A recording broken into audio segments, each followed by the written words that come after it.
따라하겠습니다. 나는 행복한 사람입니다. 앞으로 더 행복할 것입니다.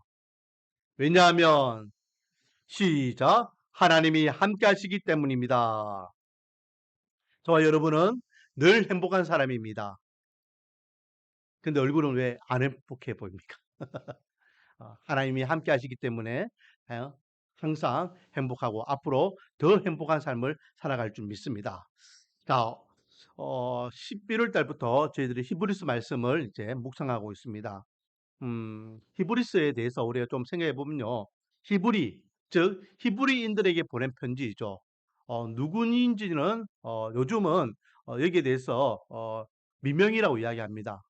저자가 미명이다 하지만은 역사적으로 전통적으로 내려왔던 견해는 이 히브리서 기자를 바울이라고 생각했었어요. 그런데 어느 시점에 와서는 바울이 아니다라고 이야기하고 지금은 아예 공식적으로 미명, 이름이 없다, 누군지 모른다 라고 추측하고 있습니다. 그런데 저는 개인적으로 이 히브리서 기자를 바울이라고 생각합니다. 왜냐하면 바울이 갖고 있던 그 문체들이 있거든요. 사람은 그 습관이 있습니다. 말에 대한 습관, 글에 대한 습관, 행동에 대한 습관, 거기에 대한 습관들이 있는데 바울이 쓰는 그 다른 서신들의 어떤 그 형태들이 이 히브리서에도 그대로 담겨 있더라라는 것이죠. 그래서 바울이 가지고 있는 그 가치관과 세계관을 가지고 히브리인들에게 쓴 내용이 아닌가라고 저는 히브리서 저자를 어, 바울이라고 추측합니다. 그렇다면 누구에게 썼느냐? 히브리인들인데요. 어떤 히브리인들? 불특정 다수 유대인들입니다. 그러니까 어떤 한 사람 딱 지목하고 어떤 한 교회를 이야기한 것이 아니라 그 당시에 초대교회의 성도들, 그들을 향하여서 특히 그 성도들 가운데 중심적인 인물이었던 유대인들, 유대교 사상을 가지고 있으면서 예수님을 만나서 이렇게 개종한 그런 유대인들에게 지금 이 편지를 쓰고 있다라는 것이죠. 그래서 그들은 너희들이 갖고 있던 그 유대적인 그 종교관, 세계관, 그것을 이제는 뛰어넘어서 예수님을 바라봐라 라고 이야기하고 있습니다. 그래서 유대인들이 갖고 있는 어떤 종교관과 세계관에 대한 문제를 지금 히브리서 기자는요, 많이 이야기하고 있어요. 그러면서 너희들이 이랬기 때문에 예수 그리스도, 이랬기 때문에 예수 그리스도, 이랬기 때문에 예수 그리스도라고 하면서 그들이 갖고 있던 유대적인 정서를 가지고 예수 그리스도를 설명하고 있다라는 거죠. 그 중에 특별히 이 예수님은 어떤 예수님이냐? 대제사장이신 예수님이시며 또 완벽한 대속제물이신 예수님을 이야기하고 있습니다. 그래서 그들에게 이 예수님이 대제사장이시고 완벽한 화목제물인 것을 설명하기 위해서는 뭐가 연결돼야 됩니까? 제사, 제사장 그런 것과 연결해야 되겠죠. 그래서 이 히브리서를요 신약 속의 레위기라고도 이야기해요. 제가 저번에 한번 언급했지만 레위기를 통하여서 이스라엘 백성들은 하나님 앞에 어떻게 예배 드릴 것인지, 제사 지낼 것인지, 어떻게 절기를 지킬 것인지에 대한 어떤 율법을 받게 됩니다. 그리고 이스라엘 백성들은 철저하게 그 율법에 근거해서 하나님께 예배와 제사를 지내게 되죠. 예배와 제사는 뭡니까? 바로 하나님의 백성들이 하나님을 만나는 거예요. 그런데 그 만남은 어떤 만남입니까? 완벽한 만남입니까? 아니면 일회성의 만남입니까? 그 수많은 예배, 우리 민수기 때도 받고 레위기도 받지만요. 예배, 제사를 어마무시하게 하잖아요. 특별히 7월 달 같은 경우에는요. 완전히 제사님 완전 그들날만큼 엄청난 제물을 바치면서 제사를 지냅니다. 1월 1일부터 시작해 가지고. 그런데 그 많은 제사들이 다 일회용이에요, 일회용. 7월 10일 같은 경우에는 대속죄일이잖아요. 전 이스라엘 백성들이요. 다 하나님 앞에 1년을 돌아보면서 다 죄를 속죄하는 날입니다. 대제사장이 유일하게 지성소에 들어가서 피의 제단을 드릴 수 있는 날. 그런데 그것도 일회용이에요. 전 국민들이 전 백성들 한마음으로 제사를 지내는 그 어마무시한 제사가 일회용이에요. 즉 완벽한 제사와 완벽한 예배가 아니었다라는 거죠. 그런데 그 제사, 그 예배가 예수님을 통하여서 이제는 완전히 바뀌게 되더라는 거죠. 예수님은 단 한 번에 십자가에서 화목제물로 돌아가셨지만 그 한 번이 완벽한 제사였고 예배로서 더 이상 그 예수 그리스도의 보혈의 피로 인하여서 인간들은 두 번 다시 피의 제사를 드릴 필요가 있다 없다? 필요가 없다. 저 여러분이 그 증거잖아요. 오늘 주님 앞에 나올 때에 피의 제사를 안 드리고 있잖아요. 그냥 기쁨으로 주님 앞에 나와서 찬양하고 예배드리고 또 말씀을 듣고 있습니다. 이게 누구 때문이다? 바로 예수님 때문이다. 그래서 이 레위기가 히브리서로 넘어오면서 예? 레위기에서 이야기하고 있던 이 불완전한 하나님과의 만남, 이 제사가 예수 그리스도를 통하여 완성되었다. 그러므로 레위기에 대한 의미를 바로 알고 레위기에서 이야기하고 있는 그 만남 제사, 하나님의 은혜가 예수 그리스도를 통하여 완성된 것을 연결해서 보면은 좀 더 효과가 있다라고 말씀드렸습니다. 그렇다면 이스라엘 백성들에게 있어서 이 예수는 어떤 예수이냐? 자, 여러분, 예수님이요 십자가에 못 박히신 이유가 뭔지 아십니까? 두 가지 이유가 있죠. 이스라엘 백성들 율법주의자들에게 있어서의 이유가 한 가지 있고 로마 정부에서의 이유가 있습니다. 이 이유는 분명히 다른 이유입니다. 예수님이요 십자가에 못 박히신 이유는 뭡니까? 신성모독죄입니다. 신성모독죄. 네가 하나님이라고? 너는 우리와 똑같은 인간이잖아. 근데 어떻게 해요? 인간이 죄인된 인간이 하나님이 될 수 있어? 어떻게 죄인된 인간이 우리를 위하여 메시아로서 십자가의 대속의 은혜를 줄 수 있어? 그래서 사도 바울은요. 예수님을 만나기 전에 인격적으로 만나기 전에 예수님과 예수님의 무리들을 뭐라 생각했습니까? 이단이라고 생각해요. 이단. 응? 율법을 율법을 벗어난 잘못된 종교관을 갖고 있는 이단이라고 생각했어요. 그래서 사도 바울은요. 예수님을 추종하는 자들을 잡아 죽이는 것을 하나님 앞에 잘하는 줄 알고 더 열심히 했던 겁니다. 근데 나중에 다메섹 도상에서 예수님을 만나고 난 다음에 야, 내가 생각했던 것이 잘못되었구나. 예수님은 진짜 우리를 위하여 이 땅에 오신 하나님이시었구나. 구원자가 되시구나. 내 죄를 속죄해 주신 구원자가 되시는구나. 그리고 그것을 깨닫는 그 순간부터 그는 평생 주를 위하여 살다가 주를 위하여 순교당했습니다. 그런데 이스라엘 백성들은 지금 예수님 당시에 누구의 식민지입니까? 로마의 식민지거든요. 로마의 식민지이기 때문에 사람을 함부로 죽이고 재판하고 할 권한이 있습니까? 없습니까? 없는 거예요. 이단자와 같은 저 신성 모독죄를 저지르고 있는 저 예수, 눈의 가시와 같은 저 예수를 어떻게 죽일 것인가? 자기의 법으로는 예수를 죽일 수 있는 법이 없기 때문에 빌라도로 넘길 때에는 뭐라고 넘깁니까? 음, 유대인의 왕이라고 넘깁니다. 유대인의 왕.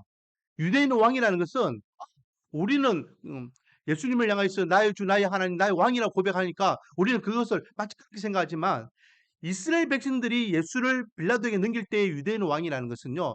독립투사입니다. 독립투사. 음. 그 당시에 로마의 왕은 누굽니까? 어? 로마 황제가 왕이잖아요. 로마 황제 외에 왕은 있으면 안 되는 거예요. 그런데 이스라엘 왕이 등극한 겁니다. 그리고 그것을 사람들이 추종하고 있어요. 그러니까 이 예수가 지금 이스라엘 백성들을 충동해가지고 반역을 일으키고 있다.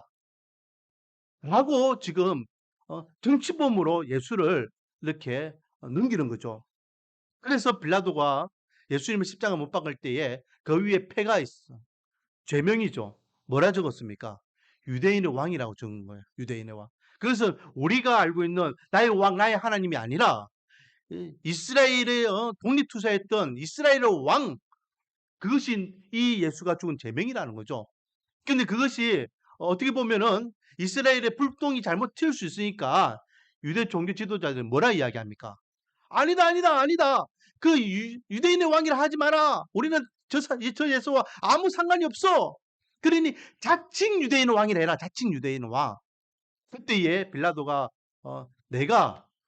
내가 하고 싶은 대로 지금 하니까 너희들은 아무 말 하지 마라. 어, 내가 볼 때에는 유대인의 왕 맞다. 이거는 하나님께서 이미 율법 그 구약을 통하여서 말씀하셨던 그 말씀을 응하기 위해서 의도는 다른 의도였지만 하나님께서는 예수 그리스도를 우리의 왕으로서 십자가에 돌아가시게끔 그렇게 빌라도의 마음을 움직이셨던 거죠. 그래서 예수님께서는 그렇게 십자가의 길을 가셨던 것입니다. 이 예수, 자기들이 생각할 때는 율법을 훼손하고 하나님의 거룩성을 훼손하면서 그렇게 이단아와 같이 등장하여서 십자가에 처형당한 그 예수, 그 예수를 향하여 지금 히브리스인들, 히브리 율법을 가지고 있는 가치관을 갖고 있는 초대교회 성도들에게 이 예수가 어떤 예수인지를 다시 한번 분명하게 밝히고 알려주고 가르치고 주고 있는 말씀이 히브리스 말씀이다라는 겁니다. 자, 그렇다면 오늘 본문에서는요, 어, 이스라엘 백성들에게 이스라엘 백성들이 생각하는 가장 그 기본적인 역사의 뼈대가 되는 사건은 출애굽이에요. 출애굽. 그 출애굽을 다시 소환해 가지고 예수님이 어떤 분이신지를 히브리스 기자가 말하고 있는데 그 광야 40년을 이렇게 가져오기 위해서 인용한 성경 구절이 오늘 본문에 보면 7절부터 11절까지인데 이 구절이요. 시편 95편의 내용입니다. 시편 95편 내용이 출애굽의 그때를 돌아보면서 하나님께 찬양하는 음, 시편인데 그를 그대로 지금 가져왔어요. 그래서 그때의 내용을 되새김질하면서 예수 그리스도를 이제 이야기하는데 한마디로 이야기하면 11절 말씀에 보니까 내가 노하여 명한 바와 같이 맹세한 바와 같이 그들은 내 안식에 들어오지 못하리라 하였다라고 하면서 이스라엘 백성들이 하나님께서 약속한 안식에 들어갔습니까? 못 들어갔습니까? 못 들어간 거예요. 여기에서 안식은 어디입니까? 가나안 땅, 약속의 땅을 이야기하죠. 저 여러분에게는 영적 가나안 땅인 천국을 이야기합니다. 출애굽한 이스라엘 백성들이 가나안 땅에 들어가지 못했다.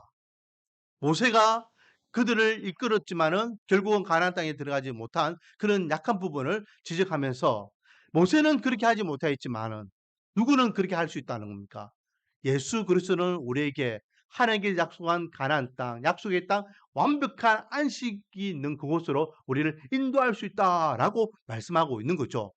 그래서 1절 말씀을 보면은 이렇게 시작합니다. 그러므로 함께 하늘의 부르심을 받은 거룩한 형제들아, 이건 무슨 말입니까? 하나님으로부터 부르심을 받은 형제들아, 하나님으로부터 구원받은 하나님의 백성들아, 이 말이겠죠.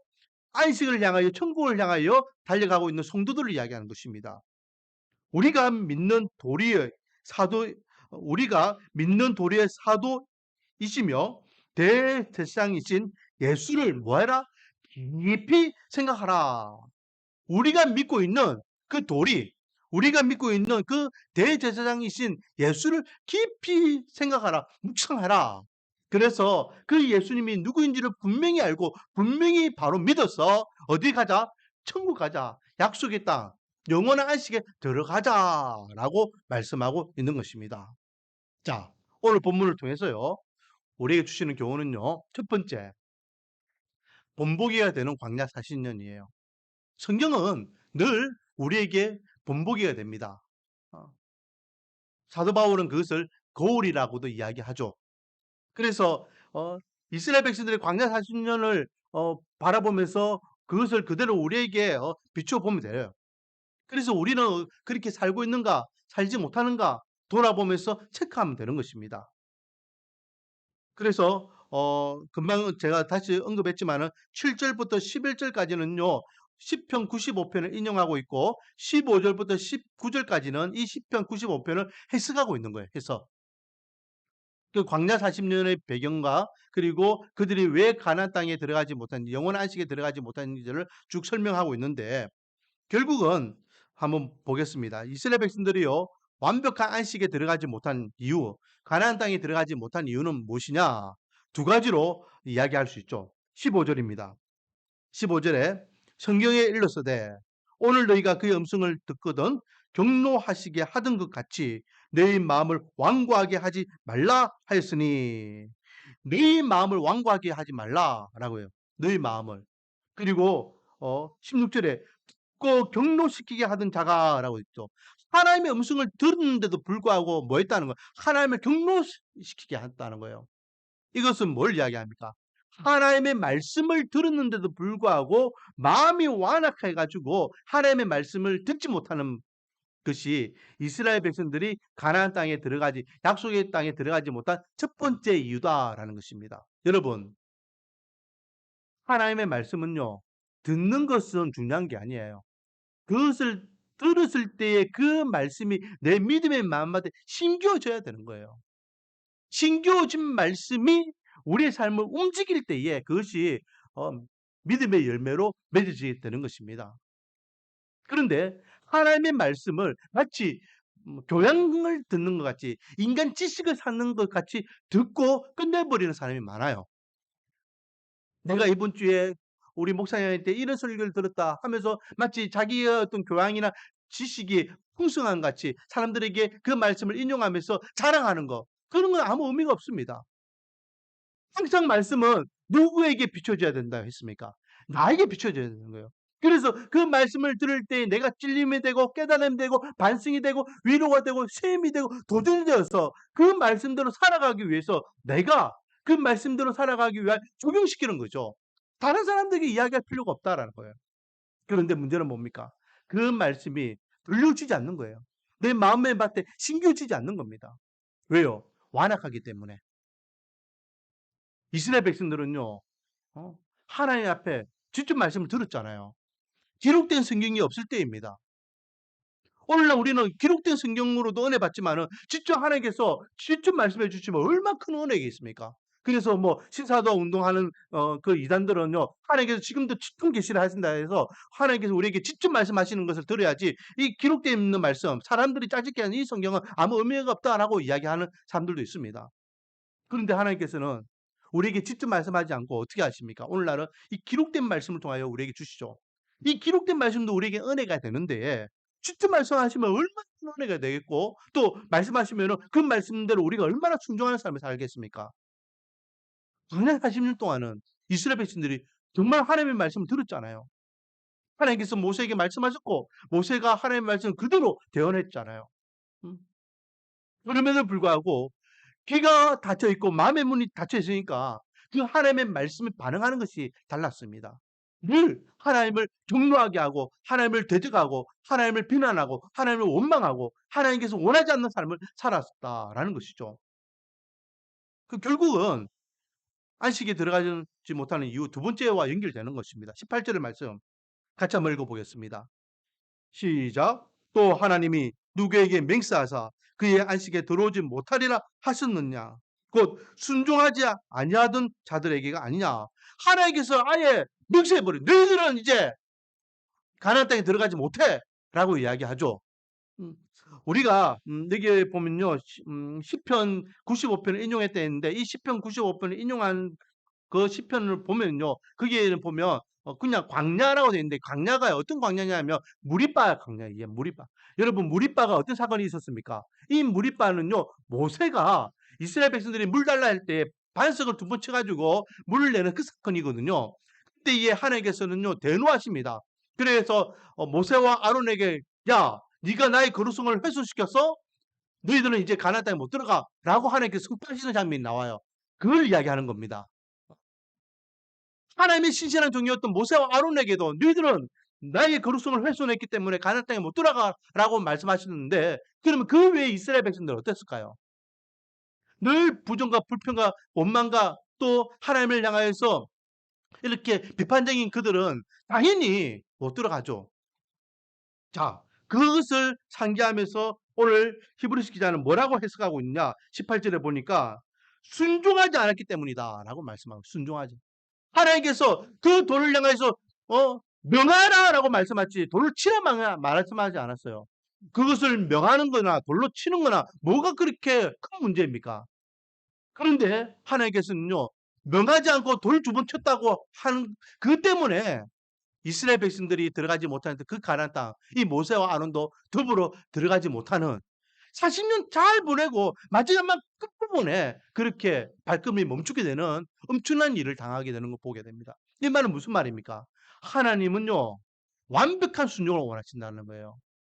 제가 이 순종에 대해서 이야기할 때에 순종은 100%가 순종이지 99.99%는 순종이 아니라는 말씀 드렸잖아요. 음. 여러분 내가 90%는 잘하고 10%는 못하는 거, 아니 99%는 잘하고 0.1%를 못하는 거? 하나님 이거는 좀 봐줘야죠. 하나님의 입장에서는요. 그 또한 불순종이라고 말씀하고 있는 것입니다. 얼마나 모세가 억울하겠습니까?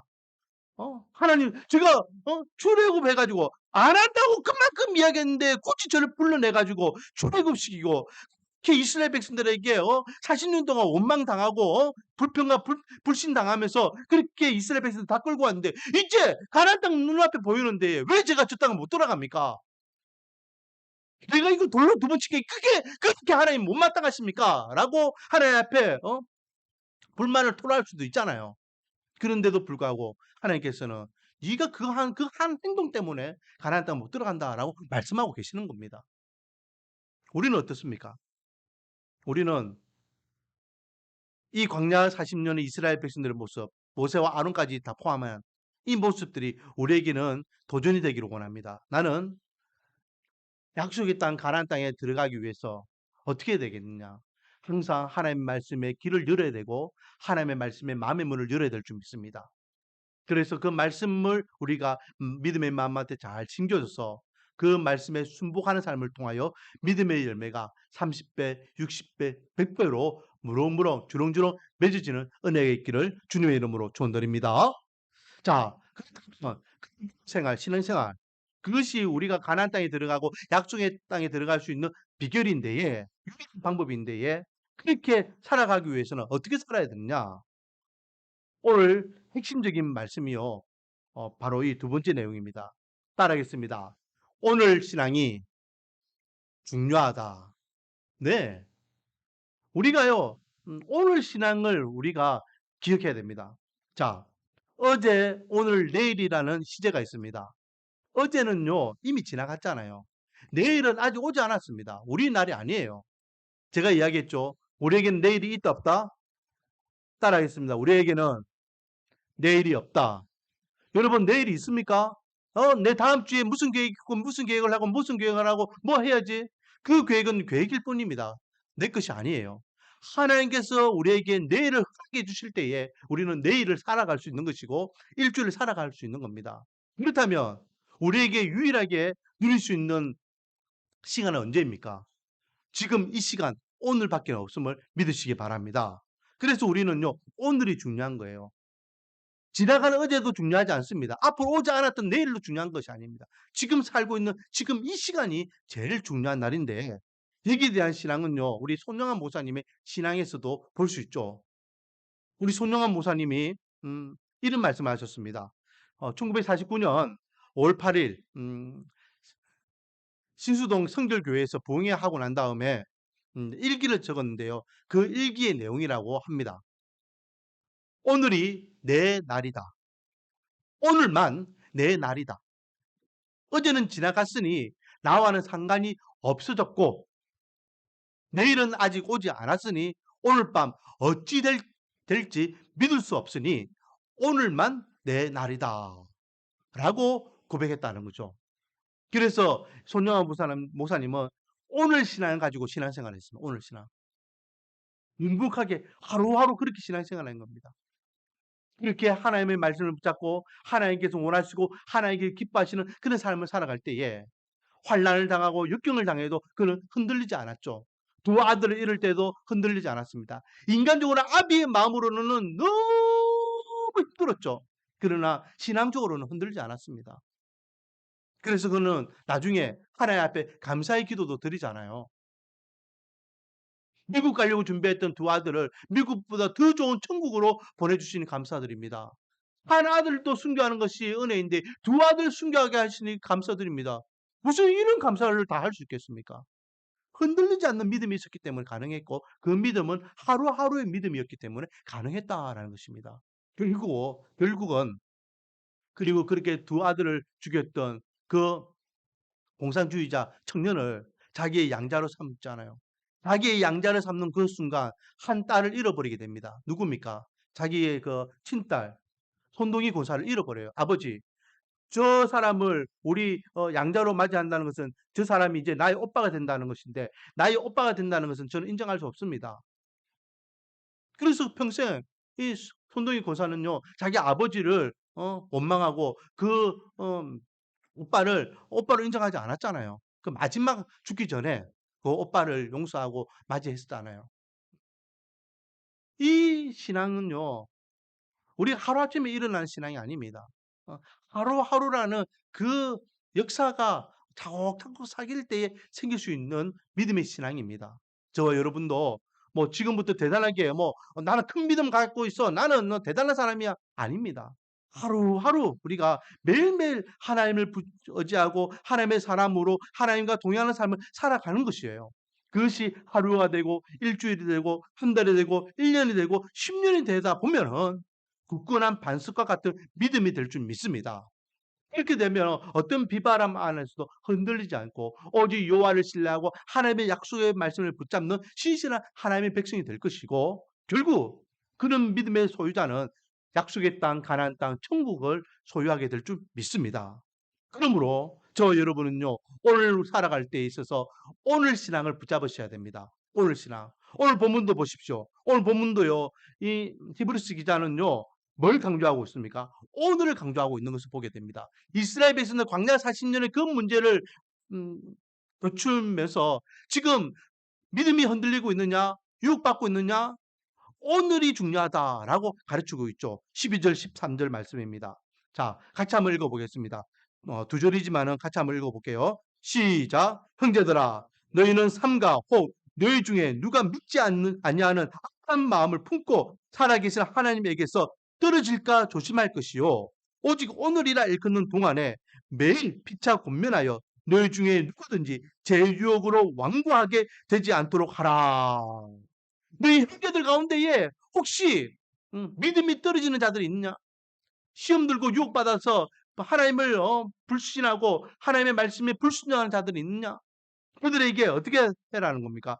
오늘이라 일컫는 동안, 그러니 매일매일 오늘 하루하루를 어떻게 해라는 겁니다. 피차 서로서로 말씀으로 권면하여서 믿음이 떨어지지 않도록 마귀의 유혹과 시험에 흔들리지 않도록 해라라고 말씀하고 있는 거죠. 15절 말씀도 마찬가지입니다. 15절 말씀도 시편 95편 7절 말씀을 인용하고 있는데, 거기에도 보니까요, 시편 기자가 뭐라 이야기합니까?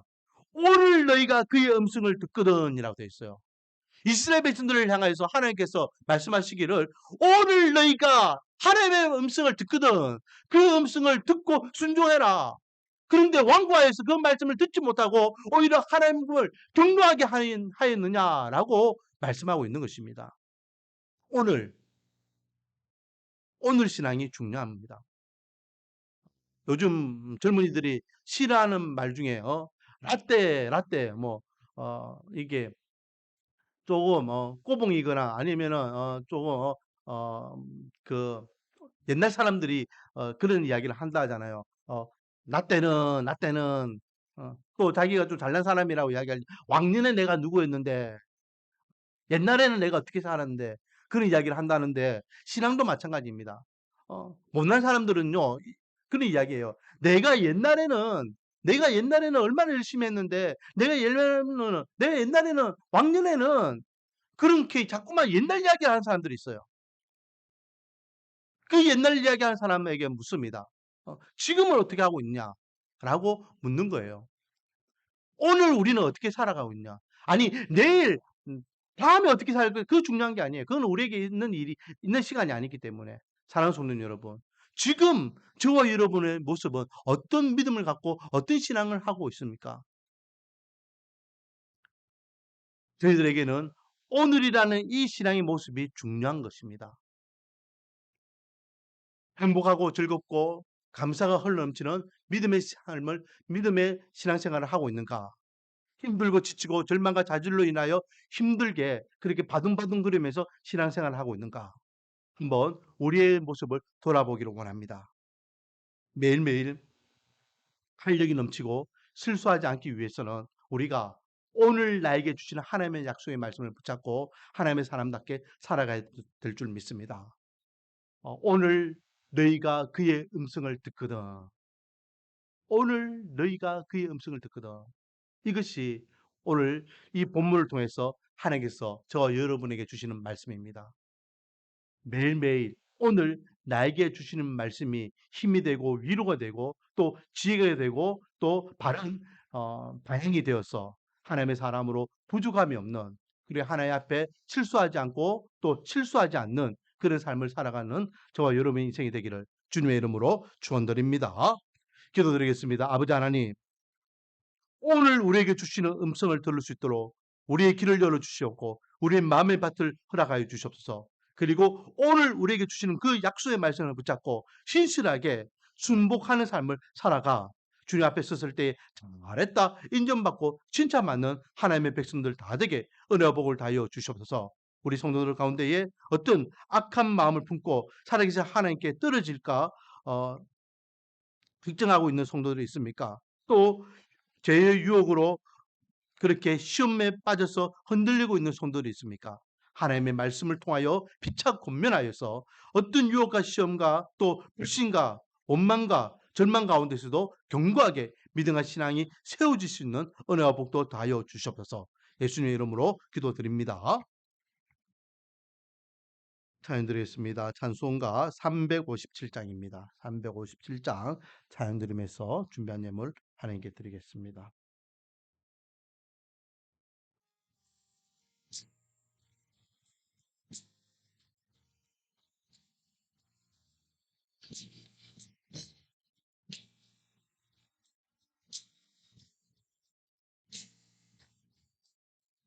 이 세상 모든 마귀를 다쳐서 절하세. 저 앞에 오는 적군들 다 싸워 이겨라. 주 예수 믿는 힘으로 온 세상 이기네.